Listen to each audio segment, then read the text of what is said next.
Chirala MLA party ఫిరాయింపుతో అనూహ్యంగా అక్కడి నుంచి బరిలోకి దిగారు సీనియర్ నేత కరణం బలరాం.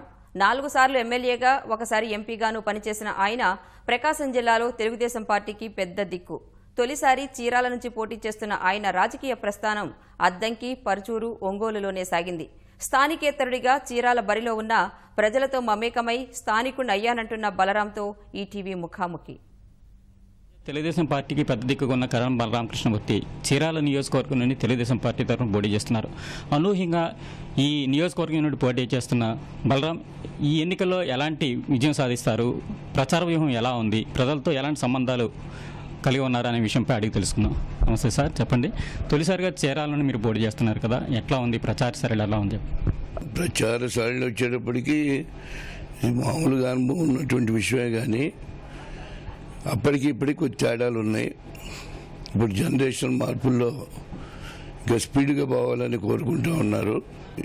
ఎలాంటి ఇబ్బందులు లేకుండా పబ్లిక్లోకి వెళ్ళి 4 మూలల్లో ఉన్నటువంటి జనాన్ని కూడా కలుసుకొని అక్కడ సమస్యల మీద అవగాహన చేసుకొని వాళ్ళకి పరిష్కార మార్గం తీసుకొని మేము ముందుకు పోతూ ఉన్నాం. చాలా కాలం క్రితం నేను ఇక్కడ ఇదే ఇప్పుడున్న ఇంట్లోనే నేను ఉన్నాను. నేను ఫస్ట్ టైం ఎమ్మెల్యే కాకముందు నుంచి, అప్పటి నుంచి కూడా నా స్థావరం ఇదే. ఇక్కడ ముఖ్యంగా వెహికల్ సెక్షన్స్ తోటి మమేకమై వాళ్ళ దగ్గర పనిచేస్తూ ఉన్నాం. నాకు చాలామంది స్నేహితులు కూడా ఉన్నారు అన్ని వర్గాల ప్రజల్లో. అందువల్ల ప్రచారం చాలా తేలిగ్గా ఉంది. ఇక్కడ గత 5 సంవత్సరాల్లో తెలుగుదేశం పార్టీ ఒక వన్ సైడ్గా నడిచింది. ఒక కార్యకర్తల ఐక్యత కానీ, నాయకుల ఐక్యత కానీ లేదు. వీటన్నింటినీ కూడా మీరు ఏకతాటిపై ఎలా తీసుకురాగలుగుతారు? ఇక్కడ ఉన్న పరిస్థితుల్లో కొద్దిగా అవగాహన లోపాలు కొన్ని జరిగినాయి.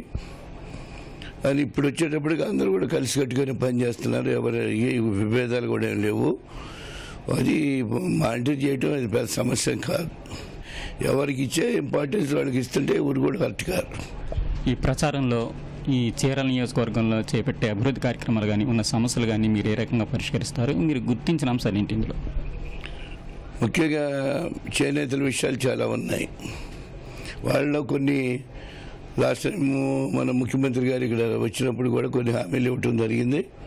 అది 50 ఏళ్ళకి పెన్షన్ ఇవ్వటం, రకరకాల కార్యక్రమాలు ఎన్నుల విషయాల్లో కానివ్వండి, ఇతర ఆర్డినెన్స్ వాళ్ళకి సంబంధించిన ఇష్యూస్లో చాలా వరకు బెనిఫిట్ చేయటం జరిగింది. ఇంకా కొత్త సమస్యలు వస్తూనే ఉన్నాయి కాబట్టి ఆ వచ్చే సమస్యల మీద ఒక అవగాహనతో ముందుకు వెళ్తాం. ఇప్పుడు ఈ నియోజకవర్గంలో మీ ప్రత్యర్థి మీరు స్థానికేతరులని, అదేవిధంగా కులపరమైన ఒక సమస్యను తీసుకొచ్చి ఓటర్లను డైవర్ట్ చేసే పరిస్థితి కనిపిస్తున్నాయి. దీన్ని మీరు ఏ రకంగా ఎదుర్కోగలరు? ఇప్పుడు ప్రత్యర్థి అనే గురించి మనం అనవసరం మాట్లాడటం కూడా, బహుశా నేను రాజకీయంగా 1978 సంవత్సరాలు నేను అయ్యేటప్పుడు కూడా పుట్టారో కూడా తెలియదు. లేదు, ఒకవేళ పుట్టినా కూడా నోటు పీకేసుకున్న సందర్భాలు తప్ప అది వాళ్ళకి అసలు అవగాహన ఏమాత్రం ఉంది. అది అనవసరం. వాళ్ళ గురించి ఎక్కువ మాట్లాడాల్సిన అవసరం కూడా లేదు. నా పని ఏదో నా పనితనం ఏంటో ప్రజలకు తెలుసు. ప్రజలతో సంబంధాలు ఉంటాయి కాబట్టి చిల్లర విషయాల మీద నేను పెద్ద దాని గురించి మాట్లాడాల్సిన అవసరం కూడా లేదు. మీరు కీలకంగా ఉన్న మీ అద్దంకి నియోజకవర్గం పరిస్థితి చూస్తే ఇక్కడ వేరేగా ఉంది. అంటే మీరు ఇక్కడ పోటీ చేయడం, అక్కడ పరిస్థితులు మీ వర్గం అంటూ స్తబ్దంగా ఉండడం, అక్కడ తెలుగుదేశం అభ్యర్థి గెలుపుకోవటంల విషయంలో కాస్త ఇబ్బందికరమైన పరిస్థితులు ఏర్పడ్డాయి. దాన్ని మీ సహకారం ఉంటే కానీ అక్కడ గొట్టెక్కే పరిస్థితి కనిపించట్లేదు. మీ వర్గం కానీ మీరు కానీ ఏ రకంగా సహకారం ఇస్తారు? నాకు ముఖ్యమంత్రి గారు దాని మీద ఒక స్పష్టంగా చెప్పడం జరిగింది. మా వాడికి కొన్ని ఇబ్బందులు జరిగినట్టు వాస్తవం, అది మొదటి నుంచి చెప్తూనే ఉన్నాను. దాన్ని రెక్టిఫై చేసుకొని అందరినీ ఒకలాగా చూసుకొని బొమ్మని చెప్పని కూడా ఆ పరిస్థితి అట్లా ఆ విధంగా ఉందని కూడా నేను అది ఇష్టమని చెప్పాను.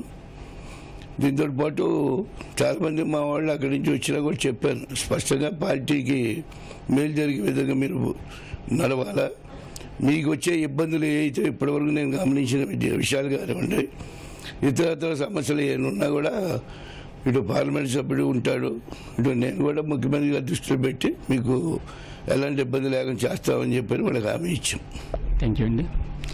ఇది చీరాల అభ్యర్థి కరణం బలరామకృష్ణమూర్తి గారి అంతరంగం. చీరాల నియోజకవర్గంలో అత్యధిక మెజార్టీతో గెలుస్తామని ప్రభుత్వం చేస్తున్న అభివృద్ధి కార్యక్రమాలతో పాటు ఈ ప్రాంతంలో తనకున్న సత్సంబంధాలు కూడా తనను గెలిపిస్తాయని అంటున్నారు. కెమెరామెన్ శ్రీనివాస్తో రవికృష్ణ, ITV న్యూస్, ప్రకాశం జిల్లా.